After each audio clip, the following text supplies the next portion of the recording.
Tonight, it's Kristen Stewart and Robert Pattinson. Now, they have actually never confirmed that they are a couple, but Twilight fans will tell you these two share a love that's immortal.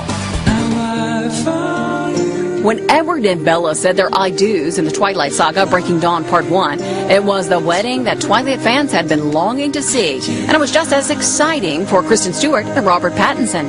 What was going through your mind when you were doing the wedding scene? Why was it emotional? We've been really lucky to like each other. Yeah. And so it felt like for real. Sparks kind of flew. Just it felt good. No one.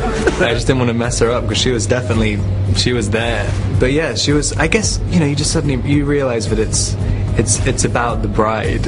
A wedding. It's so not about the groom. It was the culmination of an on-screen romance that moviegoers first saw with the release of Twilight back in 2008. I trust you. Don't. I'm here. I trust you. It becomes interesting when she meets this character, Edward Cullen. There's something about their makeup that they can't not have one another. I dream about being with you forever. It seemed 17-year-old Kristen was drawn to 21-year-old Robert the moment they met at his audition, a time they both recalled for Oprah in 2010. Did you have to kiss? Yeah. For the audition? Yeah. And that wasn't in the... They didn't prepare us for that. She'd done it with a whole bunch of guys. I had done it with a bunch of guys. He was the last one that came in. No, he really was actually the... Sloppy seconds. Yeah, I know. That's so gross. If real romance were brewing on the set of Twilight, you didn't hear about it from these two, but Robert did seem sad that their working relationship might be over. Yeah, I'd love to work with Kristen again. I doubt I'm going to be able to work with her for quite a few years. Of course, with Twilight earning nearly $400 million, they would immediately start work on the sequel, New Moon. And Kristen told us she was putting everything into their kissing scenes. The only way that I can really feel like I've brought something to life is if, as soon as you call cut, I sort of go like, whoa, hello. You know what I mean? Like, a snap back. By now, the couple was sharing an off-screen love affair that could have been the worst-kept secret in Hollywood. These two would still not acknowledge it.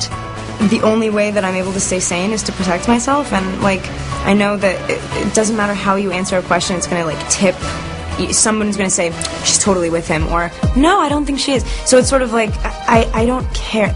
When asked, why don't I make my life easier and just, like, say why, do you think it would stop there?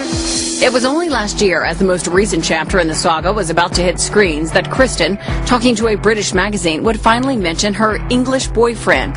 She did not name him, but did she really have to? You said the other day, how could anyone not know we're dating? Is that your way of finally going, could you please stop asking? That's funny. Is that your way of finally asking me? Yeah, no. Exactly. No, I'm never going to talk about it. And I know, and it's fun. Yeah, it's going to continue to be like, why? Like, you're almost trying to make it more of a big deal, but I'm actually not, because there's no other way of playing it. Well, you can watch their love affair on screen, at least, in all 4 Twilight movies. They're out on DVD right now. And the final installment, Breaking Dawn Part 2, hits theaters November the 16th.